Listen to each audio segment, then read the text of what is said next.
Let me ask you an easy question. What happens to African leaders that are there for the right reasons, that are there to support and help and improve the condition of their people, and their priority is to unite Africa? What happens to them? I want you to write down in the comment section. I'm pretty sure you guessed it. They get unalived, they get assassinated. And that's the reality of things. And some, we have evidence. We know what exactly happened. But the rest, it's speculation. All we know is their lives were cut short. Today's story is no different.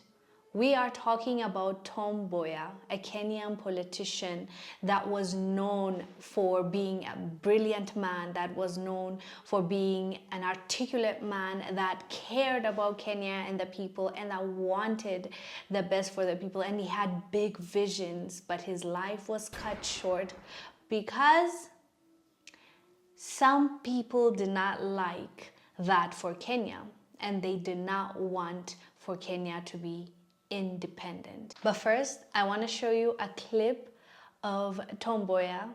We'll come back and discuss. Well, this expression cannot just be defined in one word because it represents a lot of things. It represents, for example, our belief that in Africa, the kind of economic, social, and political institutions that make sense must find their meaning in the African setup. That any new organization which we bring up must be based on some traditional concept to life. It must not just be imported from outside. For example, we are clan-minded, we are tribal-minded in that we are communal in our concept of life.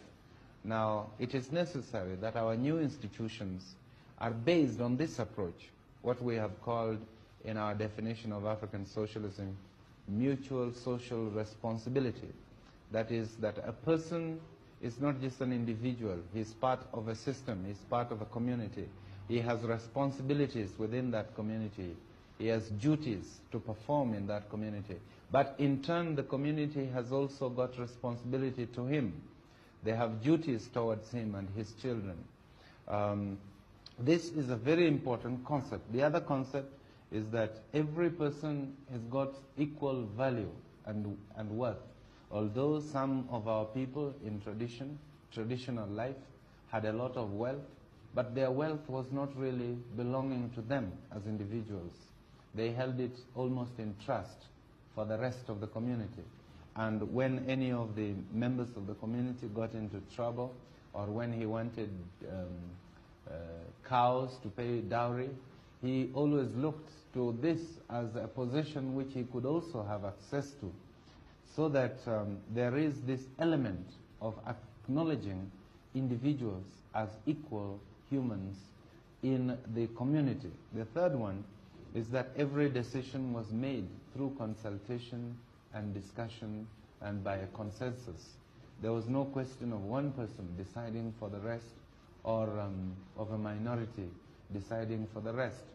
There was also a proper procedure which laid down how every decision must be taken and at what level different decisions must be taken. There was a procedure by which certain members of the community attained seniority, and by that seniority they were in a position to take certain decisions on behalf of the community. This is the democratic nature of our society. And lastly, there was the element that there was belief in a supreme being. That is, we paid homage to God or gods. As you saw on that clip, that man was articulate and he had big vision for Kenya and the people. People agree that he was a good leader, and I plan on reading a book that he wrote, which was recommended to me by someone that I really think highly of, and I cannot wait to read it and to read his concept and his ideas. I know he was assassinated and I know he's not there to implement a lot of his ideas, but we're here, right? There are people now that can actually implement those great ideas. But first, let's talk about Tom Mboya. Thomas Joseph Mboya was a Kenyan trade unionist, educator, Pan-Africanist, author, independence activist, and statesman. He was one of the founding fathers of the Republic of Kenya. He led the negotiations for independence at the Lancaster House Conference and was instrumental in the formation of Kenya's independence party, the Kenya African National Union. He was known for his intelligence, charm, and leadership. He also spoke at several rallies in the goodwill of the civil rights movement in the United States. He helped build the trade union movement in Kenya, Uganda, and Tanzania. Tom Mboya worked with Martin Luther King Jr. to create educational opportunities for African students, an effort that resulted in the Kennedy airlifts of the 1960s, enabling East African students to study at American colleges.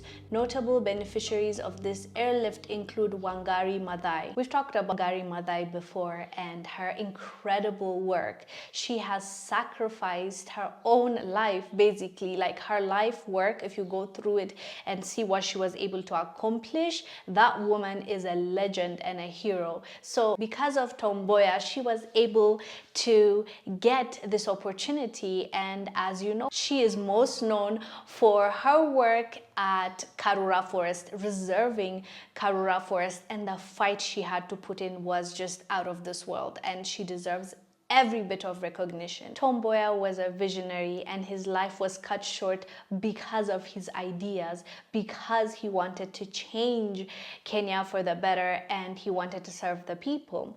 That is what we get from everything that he was able to accomplish, as well as what he wanted to do. He was gunned down on 5th of July 1969 at Government Road, Nairobi CBD, after visiting a pharmacy. After the assassination, there was outrage that led to riots in the major cities of Kenya. President Jomo Kenyatta gave a eulogy at Tom Mboya's funeral, appreciating what Tom Mboya was able to accomplish, and he said, quote, "Kenya's independence would have been seriously compromised were it not for the courage and steadfastness of Tom Mboya," end quote.